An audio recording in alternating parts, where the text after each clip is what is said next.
21 minutes after 10 is the time. Where to start? Seriously, where to begin? Oh, I really should have gone to Birmingham, shouldn't I? Honestly. Well, what a missed opportunity that was. I was in the Midlands at the week and I was in Kidderminster on Saturday, but I didn't get the clearance in. Well, to be honest, I didn't develop an appetite for actually being there until rather late last week, as I told you. But it must be a remarkable experience. I met a lad on Friday night, who is a Conservative councillor in the London Borough of Hounslow. He was a lovely bloke. Didn't get too deep into politics or anything like that. Otherwise, perhaps I wouldn't have come away with such a warm impression. Very young. And he was off to conference for his first time.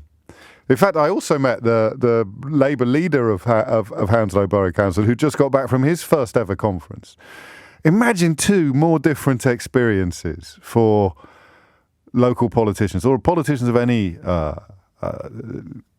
standing than that. This, as a Conservative, this would be your first ever conference. What impressions could you possibly be coming away with? Or last week, as a Labour politician or a Labour activist, that was your first ever conference, just sort of queuing up opinion poll leads that were about to smash through the mythical 30-point barrier. Incredible to reflect upon how quickly the world turns from, in 2019, the worst defeat for the Labour Party in pretty much a century, give or take a decade and a half, right through now to unprecedented poll leads, which of course do not translate into election victories. Far from it. There is a lot of water to pass under a lot of bridges before we get to cast our votes again. Although perhaps not quite as much water or quite as many bridges as we possibly expected this time last month. So when did we first start asking whether or not Boris Johnson was toast? I don't think we did.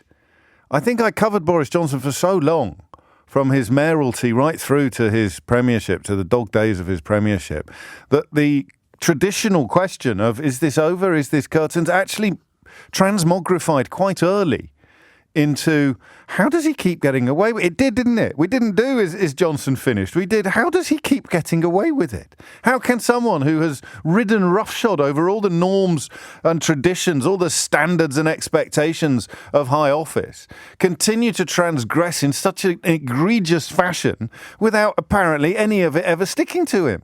I think we started doing that before he'd even left City Hall in London, rather than doing the traditional political discussion about whether or not the writing is on the wall. Isn't it wonderful to hear Andrew Marr's dulcet tones on LBC talking there to Nick about the taking of soundings. We're taking soundings, and you can actually deliver the metaphorical revolver and the glass of scotch to a sitting Prime Minister and let them know that the writing is on the wall. They have lost the party. You'll remember, again, to draw contrast with Boris Johnson, that when it was suggested that the time had come for Boris Johnson to be handed a revolver and a glass of scotch, he'd probably shoot the person who handed him the revolver and then drink the scotch in celebration. But we seem to be at least tiptoeing towards normality in that sense, in the idea that no one's going to argue Liz Truss is Teflon. Teflon Truss is not a nickname I expect to be appearing anytime soon, and she has already lost the Daily Mail. Or at least the Daily Mail is teetering. The Daily Mail yesterday, and I know I do sometimes worry that you don't find all this stuff anywhere near as fascinating than I do. I am a son of a newspaper man, and I will have newsprint in my blood, I suspect, for the rest of my days. But to change the front page in one morning on the same day from a kind of, yes, we will stand firm, to, oh my days, there's going to be a U-turn.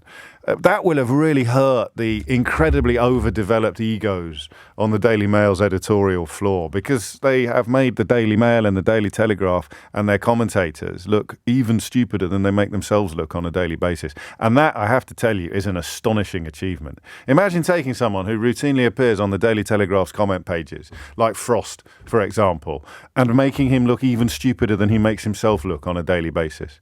That's quite incredible. The Daily Mail adamant at midnight yesterday. Is it midnight yesterday?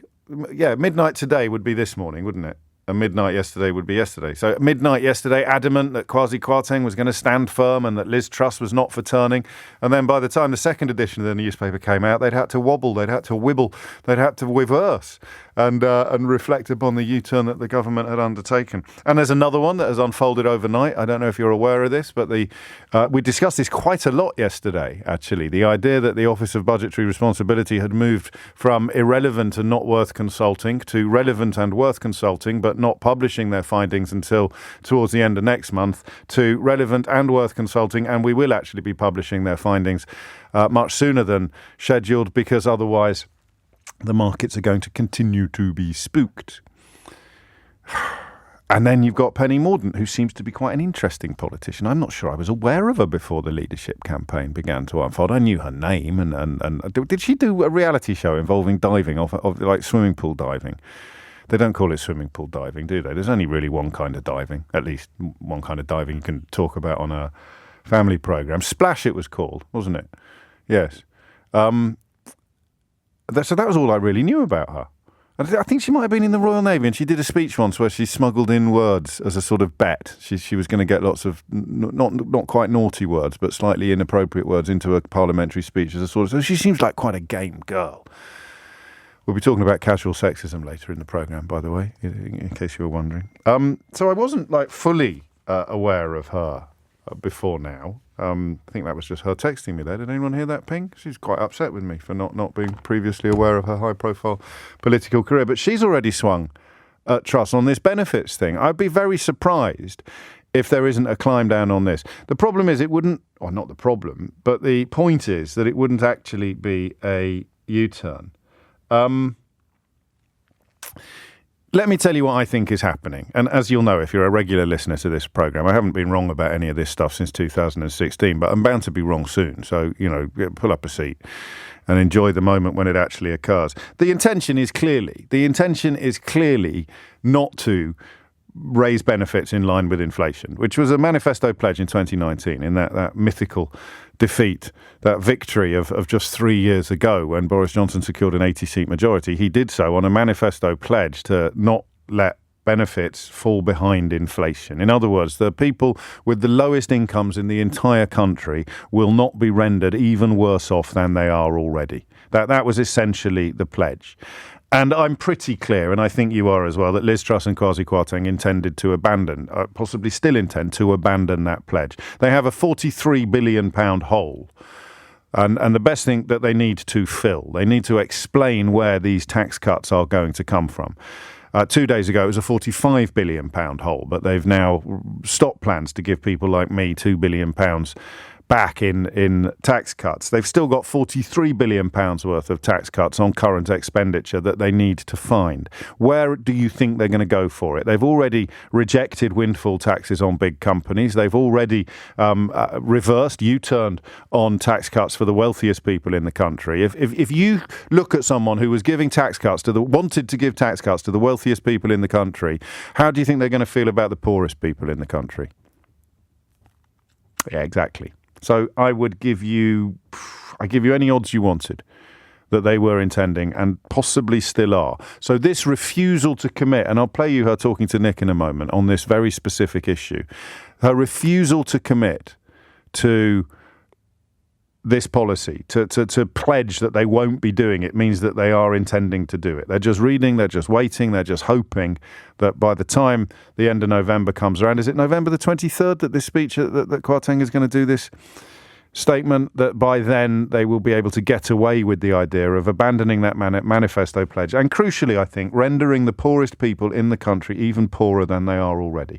I think they would do it in a heartbeat if they thought they could get away with it. I think that the long shadow of this 45p tax cut is going to stalk and haunt them for their entire regime, because they will always be the people that looked at a cost of living crisis, that looked at an energy bills catastrophe, that looked at a country in serious economic peril and thought, I know what we'll do. Let's give the richest people more money than they currently have. So the idea that they would balk at taking money away or rendering poorer the poorest people in society is absolutely credible and comprehensible. So That's where I think we are. Here she is on that specific issue, on that question of whether or not another U-turn would be on the way, or the abandonment of a 2019 manifesto pledge, or crucially, and remember these words, taking the poorest people in society and ensuring that they become even poorer as a government policy, as a Liz Truss policy, as an example of Trussonomics. And you tell me what you hear in this exchange. There'll be more U-turns on this budget. I'm absolutely determined on this budget, to press ahead mini-budget, with this growth plan. And the vast majority of it... Respectfully, that's not we've answering. already... Will there be more U-turns on this mini-budget? You've got Ben Houchen saying you need to reverse the policy regarding bankers' bonuses. Well, that is not part of this mini-budget. This mini-budget is all about how do we help on energy bills. Will there be more U-turns? I'm determined to carry on so you can't rule with it this growth package. Okay. That's what's important. But it's also important, Nick, that we do listen to people, and we bring the country with us. So there could be more U-turns. I'm not saying that at all. And we've already implemented. We've already implemented the biggest part of the package. The biggest part of the package, if you remember, people were facing energy bills of up to £6,000. We have fixed that. This October, we have made sure that the typical family isn't paying more than £2,500. Well, you will that if you use the biggest more power, part of course, but we have this to say. package. All right. So, again, I'm confused. I'm always a little bit wary of sharing my confusion completely with you in case I am just being a bit thick. But why does the energy package come up here? The energy package costs money. And the tax cuts cost money as well. So how can she say the tax cuts are a consequence of the energy bill help? So here is a bunch of money to help you pay your energy bills. You have to pay it back via various means. But here also is a bunch of tax cuts.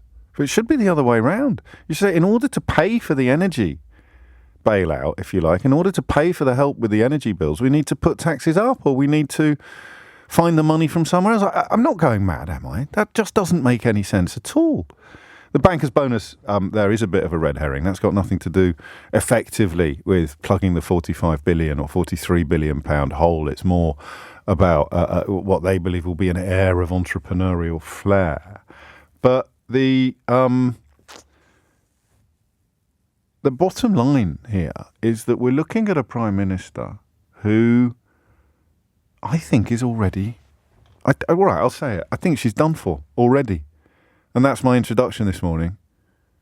And the question inevitably is, do you think she is I mean, 52-48, all right? I'm going to use the infernal ratio. It gives me a little bit of wiggle room. I can't see her coming back from this. When you put all of these factors together, the U-turns, the loss of face, the humiliation, the criticism, the dissent, the noise, the atmosphere, the fact that she didn't have the support of the parliamentary party in the first place, the fact that she is abandoning manifesto pledges that delivered an 80-seat majority, the fact that the culture wars appear to have gone quiet, if you like, the Daily Mail. It's astonishing how public attitudes to welfare claimants and asylum seekers soften when the Daily Mail isn't screaming about them every single day. It's just not happening. Suella Braverman's going to try and reignite those fires of fury later today by going after asylum seekers, but it's not going to be enough, is it, to distract attention from the economic debacle unleashed upon the country just 1 week ago. So come at it from any angle you want, and give me as much detail as you want, as much thinking as you want. But do you think Liz Truss is already finished? Is this premiership? What's the phrase? Is it dead below the waterline? Hold below the waterline? Is she in political terms a dead woman walking? Is the whole shebang already over and done with? I think it is. But by 11 o'clock today, I reserve the right to undertake a U-turn. They're very fashionable this week. 21 minutes after 10. Do I think she's done for, James? The second she became leader, I put £25 on her not being Prime Minister by the next election. I have to say, says Sam, I didn't think it would come around this quickly or this spectacularly, but there you go. She was always doomed. Maybe she just wanted to get it over and done with. Benjamin says Truss was toast by Starmer's third question at her first PMQs. She was just too stupid to realise it. And this is a really good point from Kevin in Cheltenham, actually. I don't know whether any interviewers have picked her up on this morning. But Kevin writes, Truss is lying. the leader of the 1922 committee told her that there were not enough numbers to get the tax deduction for the rich through Parliament. It had nothing to do with listening to the people. You're absolutely right. There's a rather good timeline on this in the Daily Mail today, actually, explaining precisely what happened. It was what's his name? The chairman of the 22, chairman of the 22. Anybody? Brady, Graham Brady, who told her that they weren't going to get it through. And then they come out, her and Kwarteng coming out, we've listened to the people. Absolute cobblers. You're right, Kevin. It's a blatant lie. I hope one interviewer at least hauls her over the coals for that. And Dunfor, writes this tweeter, is putting it lightly. She is putting the Conservatives out of power for a generation, with a rather crucial caveat from IW that you could always possibly rely on Labour to choose themselves apart from the inside and destroy the advantage they enjoy. Is Truss toast? A couple of suggestions in my inbox as well, that someone should get some mugs knocked up pretty quickly and put them on sale in Birmingham before the speech starts later this afternoon. Perhaps Edward could do it. He is in Birmingham. Edward, what made you pick up the phone? It's just kind of like this idea question about her precarious position. Well, yeah. So you think about it, she got elected by membership on this idea that she promises exorbitant tax cuts. But then she's got no. How big do you think that was? I mean, I can't get inside the heads of these people. These bizarre 80,000 members who were still pining for Boris Johnson and who turned their noses up at Rishi Sunak and who fell for whatever it was Liz Truss was peddling. But do you think the promise of tax cuts was the big sell? Well, it was. Well, the big sell was she was much more popular amongst the membership than Rishi Sunak. So Rishi Sunak was saying we've got to deal with these issues, and Truss was saying no, we don't. We can find money, and I feel like that was the sort of magical thinking in a sense. Exactly. And we've seen since 2016 how seductive magical thinking can be. Very much a Pied Piper, I think. In that sense. And yet the Pied Piper was effective. The rats did follow the Pied Piper. The children followed the Pied Piper. No one's following Liz Truss at the moment, Edward. Exactly. And then you've got to compare this against this like parliamentary unpopularity. Now, if you think of what Boris Johnson's been saying for the past several years, is he has a mandate from the people to do what he has to get done, and so you've got all his MPs backed him on that to an extent, anyway. Yes. And now she's abandoning the policies that he put in place, and effectively abandoning the manifesto and giving herself no mandate. So she's doomed either way, because either she's going to have to abandon the manifesto, or she's going to have to abandon the membership. And what is she to do, really? I mean, it's an astonishing state of affairs. Sometimes, Edward, it takes me by surprise to hear it being reflected back at me on the phones from a caller like you, because my own thoughts crystallise while you speak, and you're absolutely right. It's unprecedented, this absence of mandate and then abandonment of the mandate she inherited. So she has no mandate herself in Parliament or the country, because neither her own MPs or the country has put her into power. So the mandate she has is inherited from Boris Johnson, and that mandate is built upon the 2019 manifesto and the 80-seat majority it delivered. But, I think we'd probably all agree that it had a little bit more to do with Boris Johnson's boosterism and his brilliance at telling blatant lies than it did with the actual detail, the fine detail of the manifesto. Yeah. But she is nonetheless abandoning it. So in purely democratic terms, the make's no sense at all. It's just it's incredible. It questions the legitimacy of the legitimacy of government, doesn't it? Really, it really does. When you have no mandate from anywhere. The less legitimacy you've got, common sense would dictate the more cautious your approach should be. So she's got no legitimacy. She's got no real mandate. She's got no democratic prerogative, and yet she's embarked upon a round of policies that are, that's to say the very least, radical. It's actually incredible. Yeah. Wow. Is she toast? Oh, yeah, definitely. I can't see a way forward for her. It's just an impossible bridge to cross. I think you're right. I don't know. We shall see. Hopefully some people will offer up alternative views. Daily Mirror yesterday had the front page, she'll be gone by Christmas, quoting unnamed Conservative MPs. I occasionally get asked my views by powerful people, both in the building where I work and outside it. And one of them asked me yesterday, what do you reckon? And I said, I think she might be gone by Christmas. and his eyebrows headed upwards. But I'm not stepping back from that position just yet. It's not a prediction. It's a suspicion. There's a difference, all right? When it becomes a prediction, I shall ring the bell. 26 minutes after 10 is the time. Thank you, Edward. And remember, if you're struggling to get through, don't waste time texting me to tell me. Just wait until I say something like, thank you, Edward, goodbye, and that frees up a phone line that you might be able to grab. Richard is in Tunbridge Wells. Richard, are you disgusted? I am fairly disgusted. Is she toast? I've never been a Conservative voter, although I don't sound like it. I've voted Labour all my life. We don't indulge in that sort of lazy stereotyping on this programme, Richard. Although in Tunbridge Wells it's rather a pointless exercise. Yes, I can imagine. Liz Truss, she would be toast, but she won't be. Because in order for her to be toast, the Conservatives either have to accept a general election, which they can't do because they consign themselves to oblivion for the next 10 years at least, or they'd have to agree on one figure. They can't have another one of these ridiculous contests. 10 hats in the ring territory is just not. Yeah. So they would have to be able to coalesce around a single figure. And in my book, there isn't a single figure because the party is in such a mess that it's crucially divided along so many lines. So I think what will happen is that she won't be able to do much for the next 2 years, but she will somehow stagger on doing not very much. After all, if you consider Major managed to survive for 5 years after Black Wednesday, but I mean, I worked for that government. I worked as a civil servant at the time, and it was a very painful process. I'm sure. Because it couldn't do anything. And so it was a sort of a zombie administration, in a sense. Well, she's certainly not acting like a zombie. I mean, she might sound like a zombie, but the policy... Well, no, she is a zombie. She's certainly not acting like a zombie, but she will be forced to in the end, because she just won't be able to do the things she wants to do. Some of us are born zombies, some of us achieve zombiness, and some of us have zombiness thrust upon us.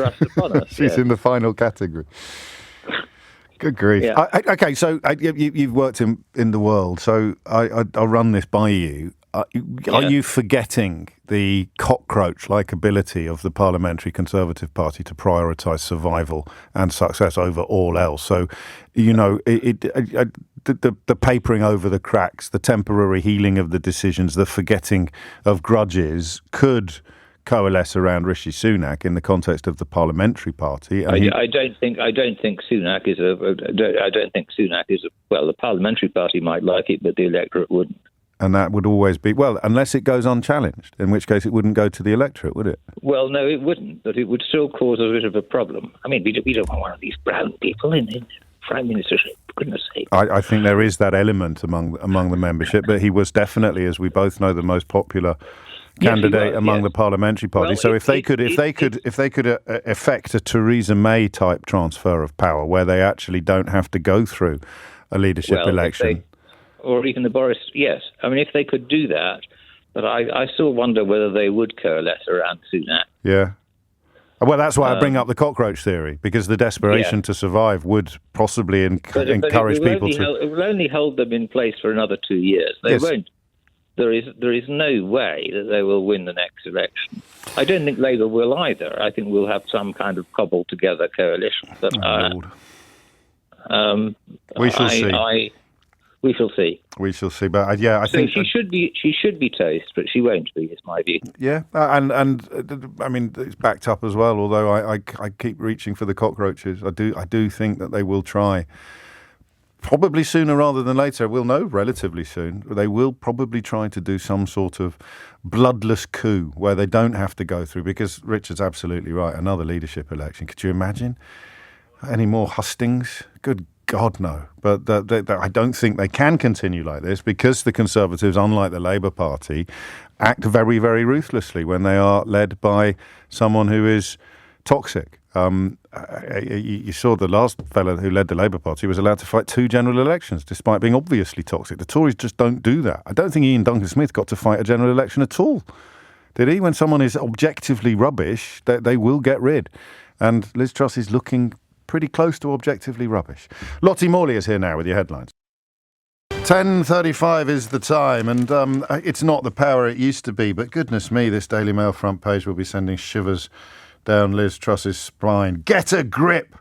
Screeching late-night reversal on tax policy they vowed they'd stick to. Threat of new revolt on benefits as Truss refuses to rule out more U-turns. Despairing Tories tell PM, get a grip! It's not looking good, is it? How long ago was it that they put at last a true Tory budget? 8 days, was it? 9 days, 10 days, not even a fortnight. Unbelievable. And speaking of the Daily Mail, the columnist Richard Littlejohn this morning uses a phrase that I've seen him use quite a lot. He talks about the rabidly anti-Tory broadcast media. And I mean, what's he talking about? So Rupert Murdoch's now got, I think, 2 radio stations. I forget what they're called. There's an entire television station that's been set up to sort of punt very right-wing stroke anti-vaccine rhetoric. You've got, and then then there's only mostly music stations left, and us. ITV Channel 4 are Ofcom regulated, so they're not allowed to be biased. And the BBC, of course, is so impartial that they're still inviting on Tufton Street think tanks to talk through policies that have essentially been injected into government by their secret donors, by their anonymous donors. So when Richard Littlejohn talks about the rabidly anti-Tory broadcast media, do you think it just means me? Or are there any other I mean, even here you've got Nick up in Birmingham. I don't think anyone would call Nick rabidly anti-Tory, or Ian Dale, or I mean Tom Swarbrick on Drive Time Now at LBC used to work for Theresa May. So what's he on about? The rabidly anti-Tory media. I don't want to sound conceited, but present company accepted, it's rather hard to imagine what on earth he's blathering on about. But I presume there are still some Daily Mail readers in their bath chairs, stepping away from their commodes, who are lapping this stuff up. Is Liz Truss toast? 0345 6060 973. Kay's in Hastings. Kay, what would you like to say? Hello, mate. Thank you for having me on. I was not expecting, I bet you get this a lot, I was expecting a lady's voice then, Kay. I didn't look properly at my screen. I didn't see the M in brackets after your name, but forgive my surprise. Look, you can call me what you like, don't mind. 2 things, really. One, in terms of what you just said, I mean, the idea that the mainstream media is anti-Tory is just total reactionary waffle. Rabidly anti-Tory broadcast media is what Richard Littlejohn... It's just waffle. I mean, the media is governed by, like, capitalist shills that are in line with Tory interests, so it's just waffle. And, well, the BBC isn't, of course. The BBC is scrupulously impartial, as is all TV news on normal television stations. But don't get distracted. What made you pick up the phone this morning? You don't think it is? Do I think the BBC is impartial? Yeah. No, it's a product of a political culture and like a hegemonic ideology. Okay. That is not aside from its interests. It is producing it. But anyway, don't need to go into that. To respond to what you were saying about... Well, we can if you want, but I mean, like, you have to understand like how ideology and culture works before we do. Oh, that's me out then. Well, maybe, I don't know. Anyway, back to Liz Truss.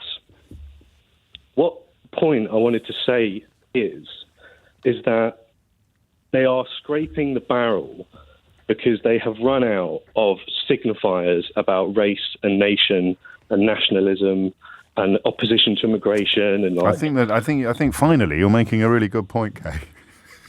Well, I mean, we can talk about Gramsci and ideology. Good things come to those who wait. So why have they lost their weight? Because I'm pretty sure that if the Daily Mail were to return to its platform of demonising all foreigners and attacking single mothers or benefits recipients, I'm pretty sure the needle would move quite quickly. It probably would. There is a seriously strong element of what Chomsky called manufacturing consent in this country, wherein if much of the media decides to trade on opposition to immigration and racism and stuff, then that will tie in with the Tories and you'll get a swing of the needle, as you say. But as it stands, because they're not doing that and the Tories have no cogent economic plan, they have nothing other than Brexit, opposition to immigration, basically underlying notes of fears of racial degeneracy, which have been with us for the last 2 or 3 centuries. Let me steer you back to Brexit, because that's the first time that word's been mentioned in a while. And it's a really interesting observation, because that blanket has gone, hasn't it? The way that Johnson would always say, I got Brexit done, and his supporters, whatever egregious offence they were defending, whether it was a political one or a personal one, a criminal one or a moral one, they'd always list that, the vaccines rollout and getting Brexit done. Utter nonsense, utter bilge under any objective scrutiny, but he had the front to use them, and therefore his followers did too. Truss hasn't got the front, or indeed the right to claim that she got Brexit done, or that she had anything to do with the vaccines rollout. So remove those two ludicrous boasts, and then remove the xenophobic at best, racist at worst culture wars, and what is left for these people to campaign on? For the last decade, Labour are not exempt from this at all, but for the last decade the Tories have been in power.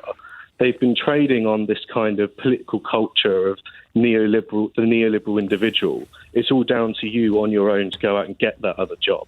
As the still were yesterday, Jake Berry yesterday saying precisely that. And then we don't need society, we don't need government, we don't need a big state, every man for himself, which is great if you're minted, but not so great if you're poorly. Well, yeah, and this is the thing about neoliberalism that they can't trade on anymore, because it's not about economic plans and economic science and this kind of thing. It's about a political culture that centres the individual and thus they are still trading on for blame. They are still trading on that, though.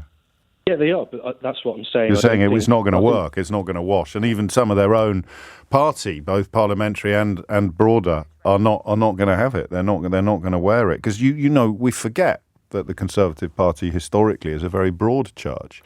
Just post-2019, when Boris Johnson got rid of anyone prepared to tell the truth, that it became this weird little cabal of culture warriors and half-wits. But, some of them are not culture warriors or half-wits. They've just had to keep their heads down for 3 years. And some of them are undergoing Damascene conversions. We'll talk about Brexit hardman Steve Baker a little later. He said 2 things in the last week that earned my praise.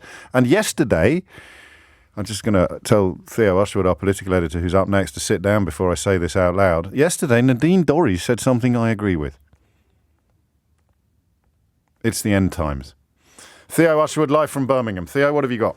So I was just going to bring you up to date with the level of, how shall we put it, discontent, the arguments that are taking place. And as you know, James, the focus is particularly on the issue of universal credit. Boris Johnson, Rishi Sunak agreed in April that within the year there would be an uplift in universal credit in line with inflation.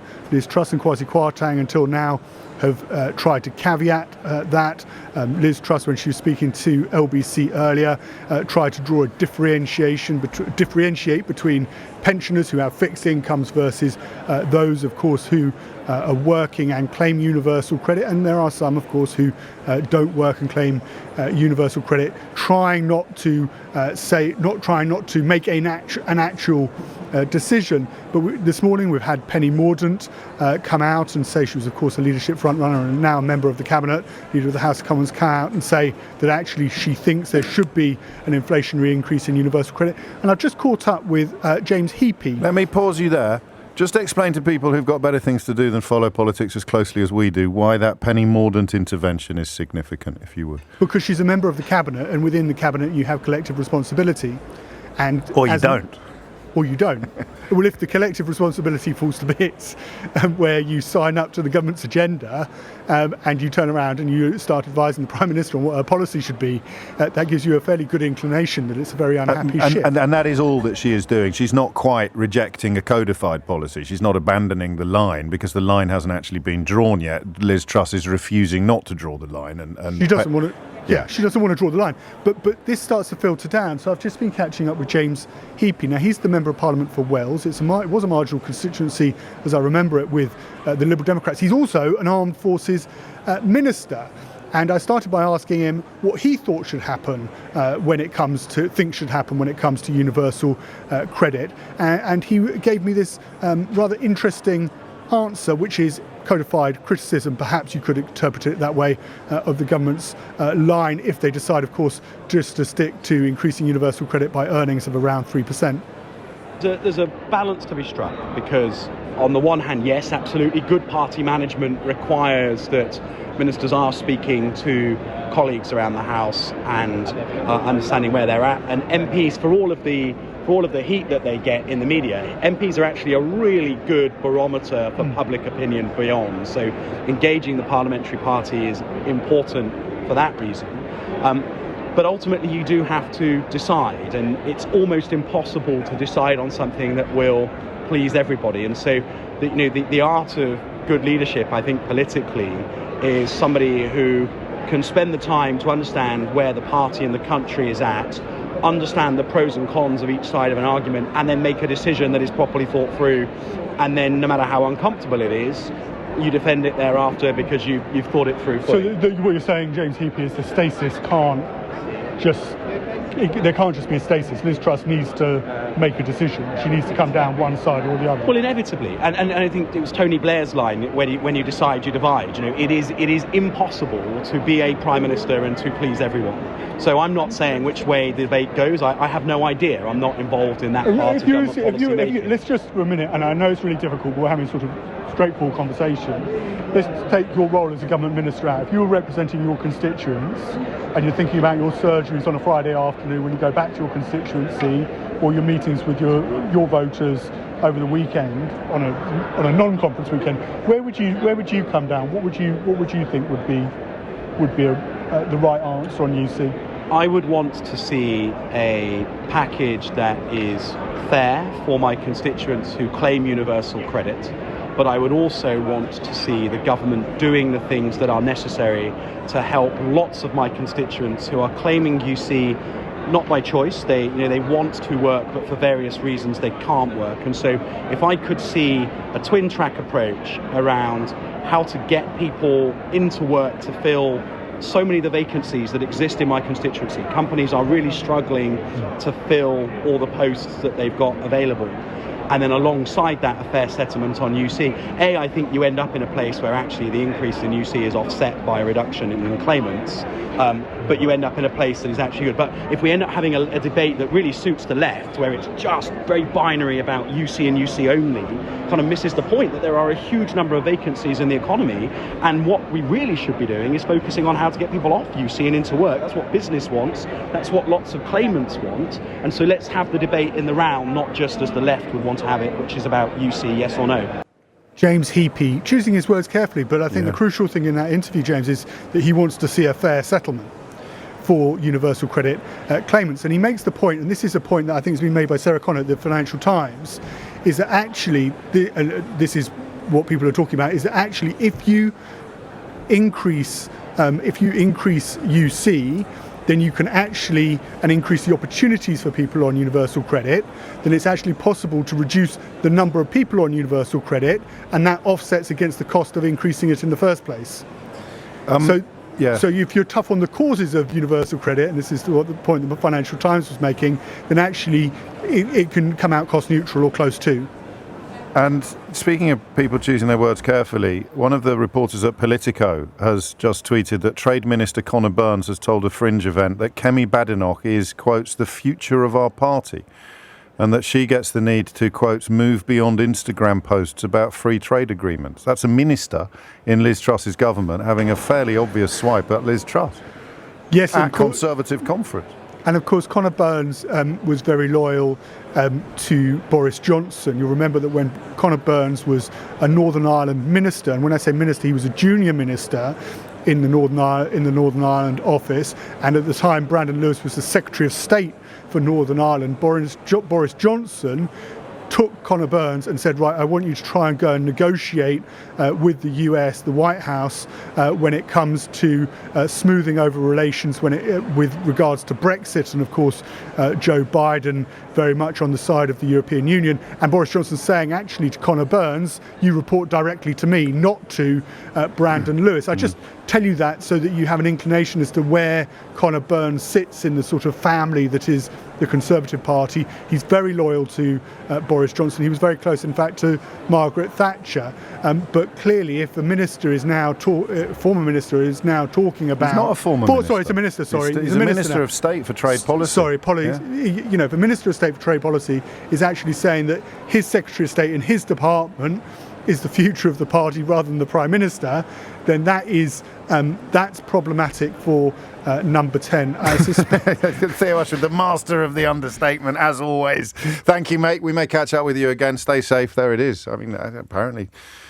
literally having a swing. That Instagram comment, I'll talk to you a bit about that in a minute, because I think everyone misses this. There's no mystery as to how Liz Truss pulled this off. And it's a con job, as it was with Boris Johnson. It's just a different kind of con. And I'll talk you through what I think about that in a moment. There's a very strong thread from Gordon Brown this morning that, and indeed an article in the Guardian newspaper that I really would urge you to read. If you follow me on Twitter, I've retweeted bits of it. But there is one bit, you'll allow me a little moment. Keith, you might need to get the tin. Do you remember when I used to tell you about that book all the time? I think it was more before, no, not my book. I'm going to carry on telling you about that all the time. In fact, I should just offer up some... congratulations to a newly married couple who are currently at the airport, where Will has bought a copy of my first book, How to Be Right. Perfect honeymoon reading there. And we are, of course, speaking about honeymoons. Liz Truss's honeymoon period as Prime Minister must be among the worst in history. But Gordon Brown's thread is extremely strong. The article is extremely strong. But he makes a point that at one point, I swear, I think I was the only person. I mean, even I began to think, Gordon Brown writes this morning, it's all there in Britannia Unchained, co-authored by Truss and Kwarteng. The pound can collapse, borrowing and mortgages can soar, pensioners can freeze, kids can go hungry, as long as the economy is ripe for venture capitalists, freed from regulation and ideally tax. This is Gordon Brown, not a man given to hyperbole or rhetorical flourish, speaking in terms I can't remember him using before. He goes on, but even venture capitalists know they don't get rich on their own. Public investment in education, infrastructure, skills, health is vital to create growth. It's time this government remembered that age-old truth. When the strong help the weak, it makes us all stronger. 10:55 is the time. Is she done for? I'd quite like to talk to Tories as well. I haven't actually checked the political affiliations of anybody who's rung in so far, although I think one Richard in Tunbridge Wells told us what his political affiliations were, and it hasn't been too hard to guess the affiliations of one or two other callers. But if specifically Conservative voters, ideally Conservative members, you put her there, are you already suffering buyer's remorse? 0345 6060 973. I'm not in the mood for a scrap, so feel free to tell me that you've got no regrets at all. You think she's doing a great job. Obviously, I may have some slightly incredulous noises to make in the context of that conversation, but I'd be fascinated to hear your reasoning, to see your working. Couple of phone lines free, 0345 6060 973. The overall question is Liz Truss already finished? I increasingly think she is. And the side order, if you like, the special invitation is to Conservative members or die-hard Conservative voters, whether or not you want to have a crack at answering that question, whether or not, if perhaps you were one of the people whose vote put her into power, you're already wishing or hoping that she will be out of power sooner rather than later. Hit the numbers now. You should get through. Karen's in Chippenham. Karen, what would you like to say? Hello, good morning. Hello. Well, first of all, before I say what I would like to say about Liz Truss, I should say, I think, that I don't belong to any political parties. I'm a floating voter. I didn't vote in the European referendum, and I didn't vote in the general election afterwards, which I think was 2017. Yeah. So just to get that over with. Fair enough. So in respect of Liz Truss, her mockery of a government built its policy architecture on the decades of the old slogan of trickle-down economics, which translates as the poor should be grateful for the crumbs from a rich man's table. And I think the best thing that she can say in her conference speech tomorrow is that she'll resign her whole government to make way for a government of national unity.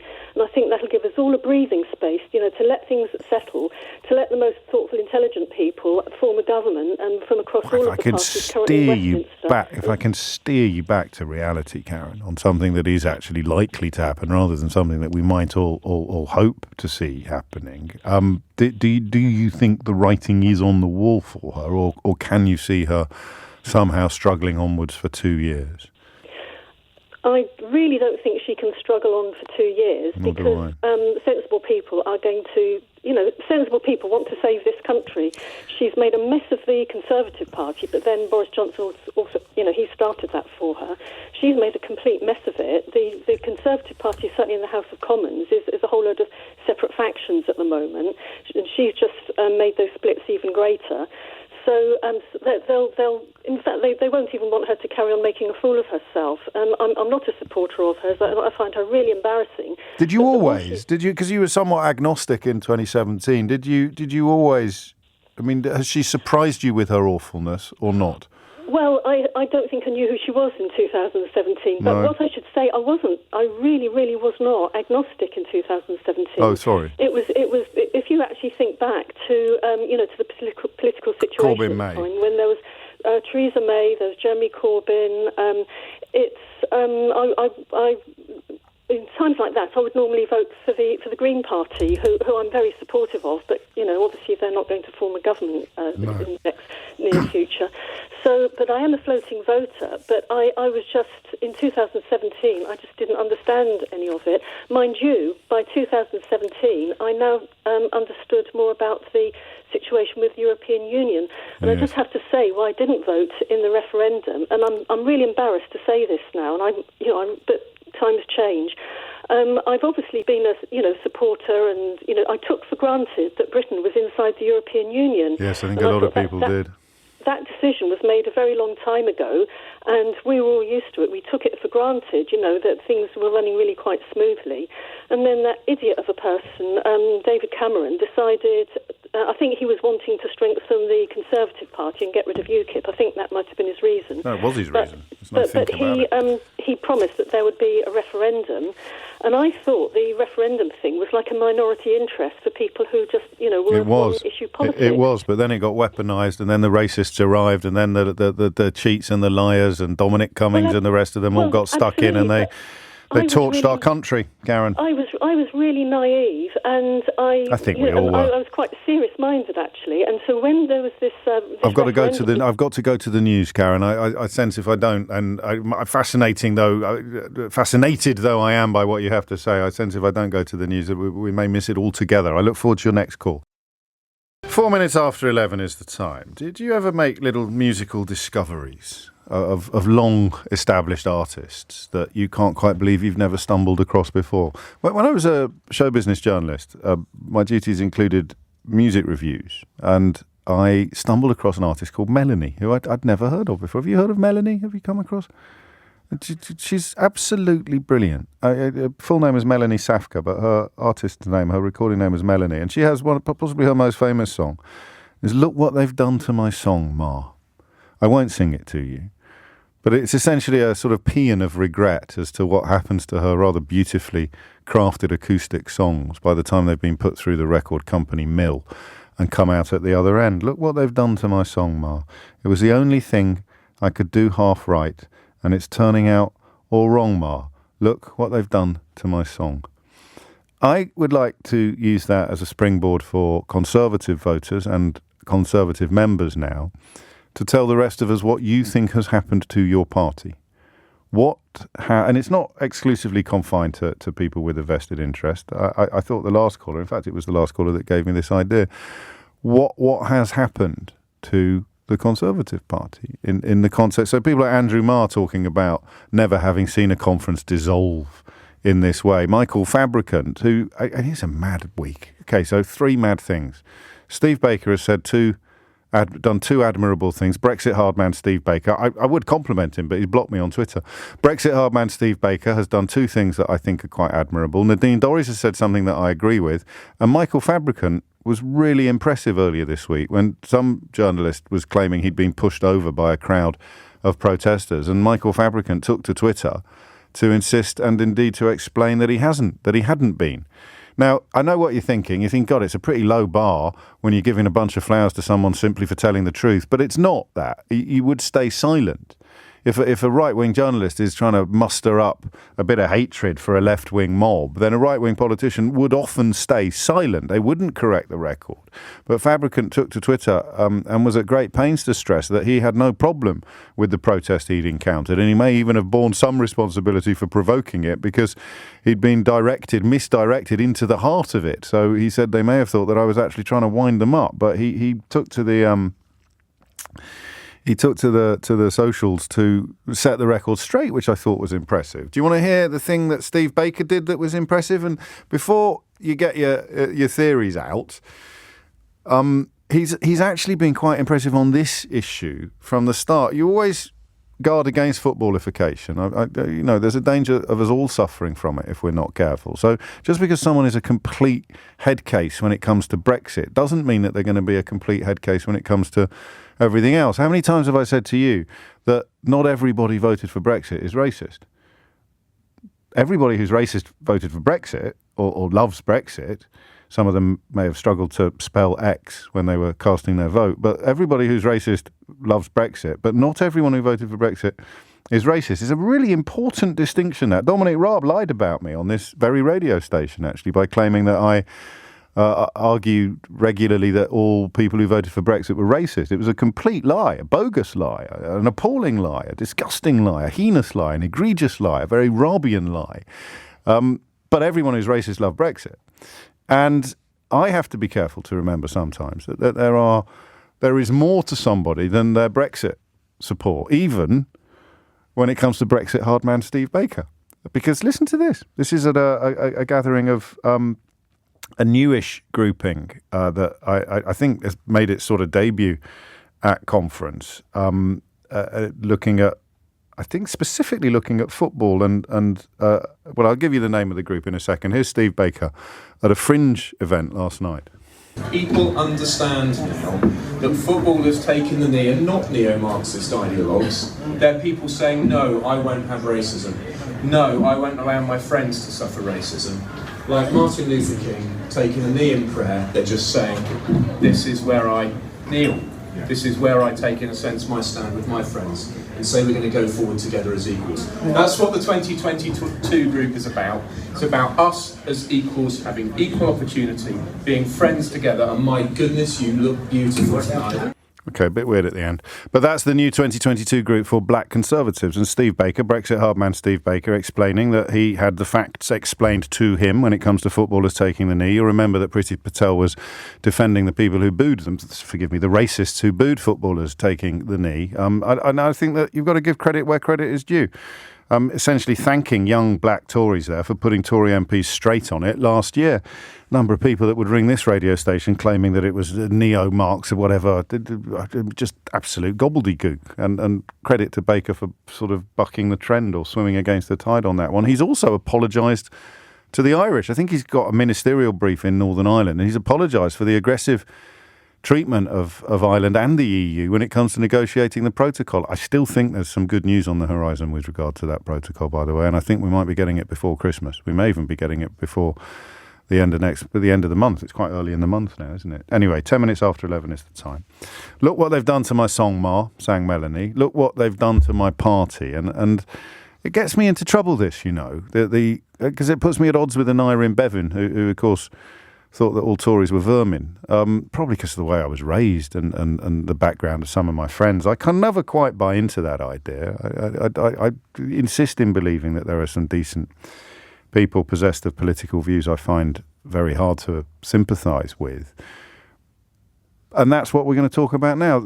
There must be people who see themselves as conservatives, looking at what's unfolding in Birmingham and what's been happening over the last week and just feeling a curious combination of despair and befuddlement, of confusion and contempt. And I want to know how you think it's happened. How has this happened? What has happened to the Conservative Party of Ken Clarke, Michael Heseltine, even Margaret Thatcher, if you want, although I think some of the revisionist appraisals of her are very, very generous, unduly generous. But what has happened to the Conservative Party of even William Hague, I suppose? Michael Portillo? No, he's a bad example. What has happened to the Conservative Party of Rory Stewart, of David Gauke, of Anna Soubry, of Nick Bowles. What has happened to your party? 0345 6060 973 is the number that you need. And Baker has been strong on that particular issue for a while now, so give him a break. The Irish stuff is shocking, and I don't think he's limbering up for a leadership bid. I think he's limbering up to try and hang on to his seat at the next general election if the polls continue to do what they're doing now. Maureen is... Oh, come on. Llanhinog. Llanhinog. Is it? Yes. Is that Llangonog. Oh, I wasn't even close. Llangonog. Llangonog. Thank you. Thank you, Maureen. What made you pick up the phone? I think what has happened to the Tory party is Brexit happened to the Tory party, and once they'd sold or fixed themselves to that mast, it then attracted in the xenophobes, the nasty side of Britain that is that right wing. So it absorbed the Farage constituency, didn't it? Rather than fighting them off, which it was planned to do, it ended up consuming them and being defined by them, maybe. Absolutely. And once they'd done that, the almost kinder element, I mean, my dad always used to talk about the being good Tories. You always thought Edward Heath was a good Tory. Right. But they've lost the so-called, the Rory Stewarts and the David Gawks. They've gone further to the right and they've lost their way, totally. They're now a nationalist party. And why has that happened? Just because of Brexit? In order to... It didn't have to happen, did it? Because Cameron's calculation was, we'll promise a referendum and therefore my weakish majority won't be threatened by the defection of half-wits like Mark Reckless and Douglas Carswell. God, there's two people I haven't thought about in years. So in order to stop a repetition of that kind of embarrassment, he promised a referendum, presuming that he'd win it. He then completely carked it by a combination of arrogance and absence of enthusiasm and probably ignorance. Actually, just go with arrogance and ignorance. And then Theresa May became Prime Minister. Was it rescuable then? I think it probably was rescuable under May, and I think she's really, I would say, a middle-of-the-road Tory, really, and that put her in a rescuable position. The minute they sold into populism, it was a development into populism, and then along came the biggest populist of them all, Boris Johnson, and they've sort of got to a position now that all they have is xenophobia, and they will wheel out Braverman today with yet more ridiculous policies on how she's going to make everybody a criminal if they turn up in a boat. And that just to attract, to even appease and attract that element, because what else have they got now? Well, that's gone, I think. I mean, Suella Braverman's going to try and resurrect it later today, but I mean, we shall see whether or not you can do that without the Daily Mail screaming abuse at foreigners every morning from its front pages. What happened? So when Johnson I just want to correct something. Damien correctly points out, but Nijbevan didn't say Tories are vermin. He said the Tory party is lower than vermin, and that is an important distinction, which I'm happy to clarify. So Johnson was like, I mean, he could cover this all up. So all that's happened is you've got gradations of reality hitting the road, haven't you? Post-Brexit, you can pretend it's going brilliantly until you can't really pretend it's going brilliantly anymore, at which point you can pretend that getting it done was an achievement until you can't really pretend that getting it done was an achievement, until Liz Truss is left with a legacy of reality that Boris Johnson spent 3 years rather brilliantly denying. Yeah. But my big worry is that they'll try and wheel him back as some sort of all-saving and try and sell us the line that he's a lovable rogue. It was only a bit of cake. We need to know who would buy that, don't we? Because I don't know that people would buy that. I mean, the membership may, but we shall. I mean, hopefully we'll never find out. He'll be up for it because opportunism defines pretty much everything that he does. But I haven't heard any enthusiasm for it from anyone other than Nadine Dorries. And I can reassure you that wasn't the thing that she said yesterday I found myself agreeing with. Maureen, thank you. It's 16 minutes after 11. Dear James, Melanie had her first UK top 10 record in the week you were born. It was called Brand New Key. I bought it at the time. Thank you to Ian in Bury for that little update. Melanie, I like that one. I can sing that one. I've got a brand new pair of roller skates. You've got a brand new key. But I won't sing the other one, which is Look What They've Done to My Song, Ma. And I'm wondering what they've done to your party, if you are indeed a Conservative. 0345 6060 973. And I'll tell you what, if you're up for it, if you're up for a bit of a kind of a deep one, where do you think it's going?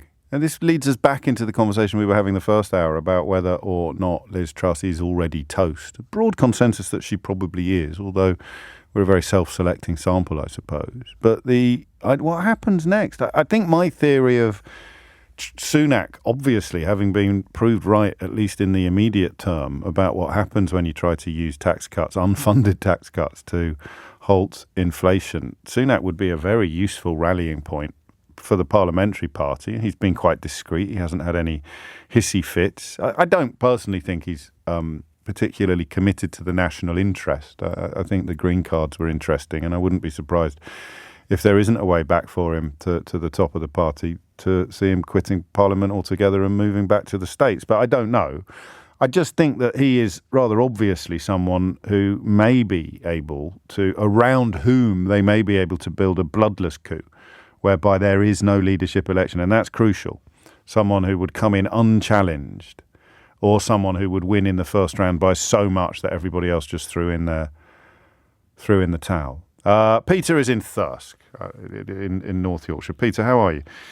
I'm very well, sir. How are you? I'm glad to hear it. Now, what's happened to your party? It's awful. I am feeling some hubris because about 3 or 4 years ago, I used to listen to your show to the Labour Party members, and I used to smile to myself and think, at least our lot aren't like that. But now it's being visited upon. You're speaking of you're drawing parallels with the Corbyn years, yes, of course. Yeah. And you know, the party has been taken by people who have foundations of sand, both in terms of policy and process. So, and it just is unfair. It doesn't just look unfair. The policy approach is distinctly unfair. The poorest people in society aren't going to food banks for the fun of it. You know, food banks used to be derided slightly, and I used to have to correct people at party events. Yes. They'd say, "Oh, you see fat people at food banks." You know, and it was just disgraceful then, and they've grown like Topsy. It is ridiculous that we have people in this nation in the 2022, and they are having to rely on charity to feed their children.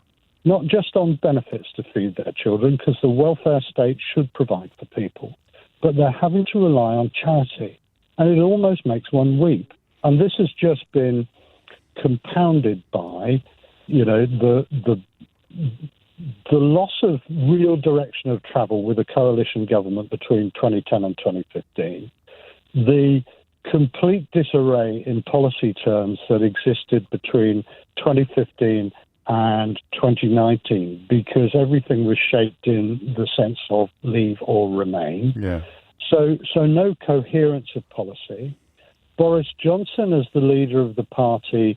Now, one thing to one side, yes, after his immediate election mandate, the whole country, the whole world ground to a standstill virtually. So any government would have faced difficult times. And yes, I don't want to get point. into the debate about the decision making. No, we won't. But any government would have had to. It was uncharted waters, and you can't apply the normal rules of analysis or scrutiny. Yeah, but even in there, once we were coming out of it, the way in which senior people in the party behaved was simply not good enough. Had the sense of self-discipline, and people did not have the courage to say, look, I am not going to go on the Today programme and defend the fact that you've done something which is clearly egregious, that you have clearly misled the House. You know, whether or not it's inadvertent, side issue. But we seem to have got into this situation where you invented the term generic, People were trust-rigged over the weekend in the sense that they'd got out. Even she went out. Defended it. Ridiculous. Yeah. And it was just a blatantly unfair policy. And what she had forgotten, and this is getting to the toast argument, go on. But what she had forgotten is that she does not have a parliamentary majority of her own. No. Okay. For anything. And she has compounded that by casting out to the wilderness virtually anybody who did not support her leadership campaign. And then how was that successful? I regret to have to say it, but I do meet a lot of people who would not have voted for Rishi. Rishi is my MP. I know him because I go to constituency events. I don't know him particularly well. Sure. But for Rees-Mogg to describe him as a socialist, the guy's got an estate. Yes. And he was talking sense. You've got to have enough money to pay for the services that you want to provide. And so we've got the situation now where they are sharpening their knives on the welfare issue. I suspect that the head of the pin that they will try to get people to dance on is everybody who's on UC is getting the £1,200 additional. Right. And they will try to say that makes it up to being the same as inflation. You might be right. It's complete nonsense. It doesn't, but it won't. It is going to make... I have got a particularly good friend who's an MP in a red wall seat. I'm not going to name him. No, you better not. He's a wonderful guy who's been working like a trooper. I'll take your word for it. For his income after 2024. And a lot of that 2019 intake, they don't. Let's just say they don't have estates. They don't have financial security to fall back on. Some of them are probably unemployable, to be honest with you, Peter. But I wouldn't include your pal in that category, because if you speak highly of him, that's good enough for me. But I can't see anyone queuing up to offer Jonathan Gullis a job anytime. Some people, but don't forget, there's something called a paper candidate. Yes. And the people I'm speaking of were paper. You go to be a paper candidate once, where you're going to lose, and you know you're going to lose. In 2019, they all got in. Paper candidates got in. They did. And surprise, they're not very good. Briefly, what does the light at the end of the tunnel look like? Then you've described the tunnel very beautifully. What does the light at the end of it look like from the point of view of the party that you clearly still feel for and adhere to? At the moment, I would vote for Rishi, but I wouldn't vote for the Conservatives. Do you get my point? Yeah, no, I do. So that would for you, that might be a way back if they did manage somehow to do a swap at the top. No, I'm not saying. I'm saying for him as a constituency. Oh, I see. In a general election, I do not see the Conservatives unless something really outstanding happens. And I'm old enough to remember 1992 and that period. I was working in the Home Office at the time of the latter parts of that, between 94 and 96. Yeah. And, we could have 2 years of the country being in complete disarray because the parliamentary majority is not there for Liz Truss to get through some of the nonsense that she seems to be wedded to.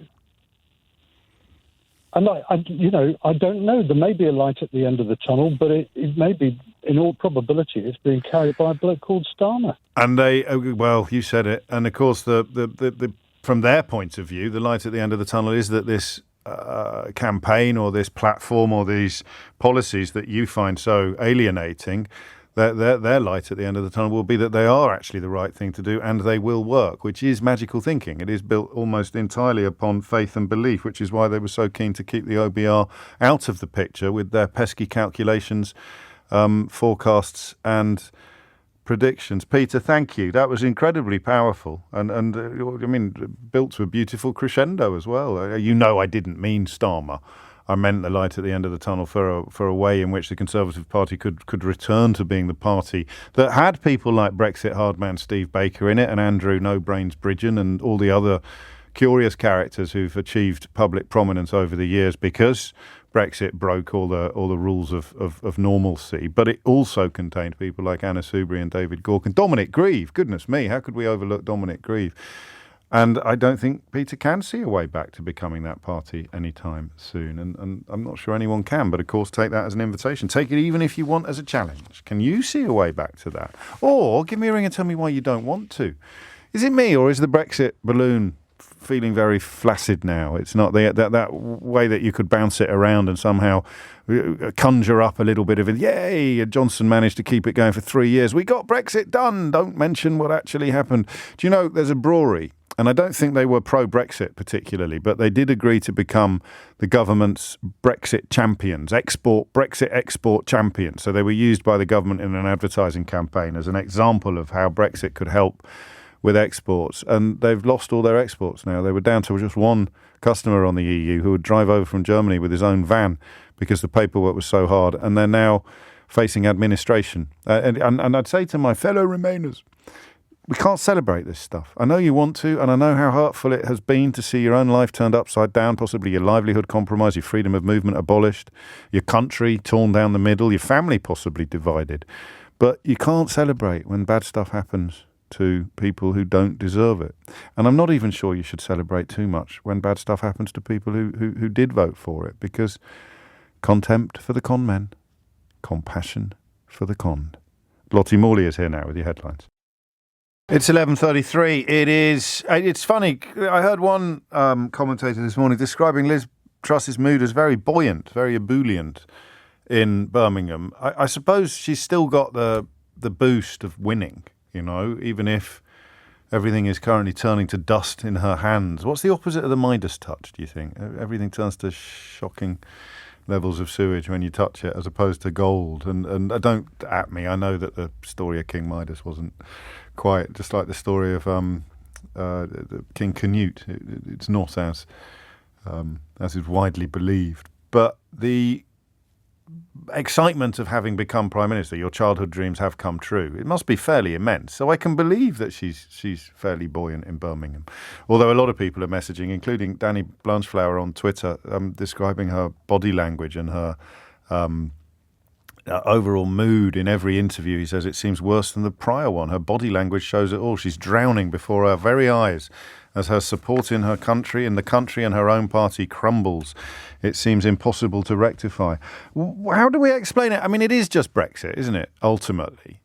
I wonder how, if you spent much of the last few years screaming at me, I wonder how you're processing this. It's becoming fairly close to incontrovertible now, isn't it, that Brexit broke Britain? And it broke the Conservative Party, oddly, despite the fact that it was designed to save it. They've been in power for the 6 years since, but I think that's probably got rather more to do with the paucity of opposition than it has to do with the strength of support for the Conservatives. Johnson managed to embody Brexit. Johnson's gone. So has any last vestige of claim that Brexit was a good idea. That comment from Conor Burns, the trade minister, he's the latest one to insert to put the boot into Liz Truss, and he's done it this morning while praising Kemi Badenoch, his boss, I guess, in that department. This is quite interesting, I think. Him saying it's not about Instagram posts about trade deals. The mystery of Liz Truss's popularity among the members was Brexit. And what she did, and no one really noticed it at the time, I'm not even sure we did, what she did, I noticed it when I saw the polling. When the polling of Conservative members started coming back and Liz Truss was way ahead of everybody else, that's the point at which you have to sort of go, what, pardon? Hello? Sorry? What? Pardon? And it became pretty clear that what she was doing was giving people Brexit drugs. She was dealing Brexit. She was giving them a high by pretending that signing a rollover trade deal with Ulaanbaatar or signing a deal with Outer Mongolia, or just completely cutting and pasting a deal with a country that has a trade deal with the European Union, usually a little bit diminished, not always, but even the trade deals that were marginally better than the deals within the European Union, like with Japan, have ended up being worse because we're doing less trade, because we're no longer a gateway into the biggest single market in the world. But that thing from Conor Burns about Liz Truss's Instagram posts, if you didn't understand it, that's exactly what he's talking about. It's interesting to see that, even that breaking now. Her popularity among the members was based entirely upon getting them high on Brexit in a way that even Johnson couldn't do. Johnson, with the absence of the vaccine rollout, which of course could have done within the European Union, there was nothing specific to Brexit Johnson could point at as an achievement or a success. Liz Truss could claim erroneously that signing all these trade deals, which were largely meaningless and never better than what we had before, was a great Brexit achievement. So that was the brilliant, for want of a better word, lie that she affected on the Conservative Party membership. And what was brilliant about it was that only the Conservative Party membership really noticed. They were so plugged in, they were so addicted to their Brexit highs and so desperate for a new supply because all of the old suppliers had gone out of business. You know, even Farage had hung up his pipes. No one was dealing Brexit drugs anymore. And Truss came along and essentially put a new product on the market, trade deals. And they hoovered it up. They were snorting it like it was going out of business. A trade deal without pork markets.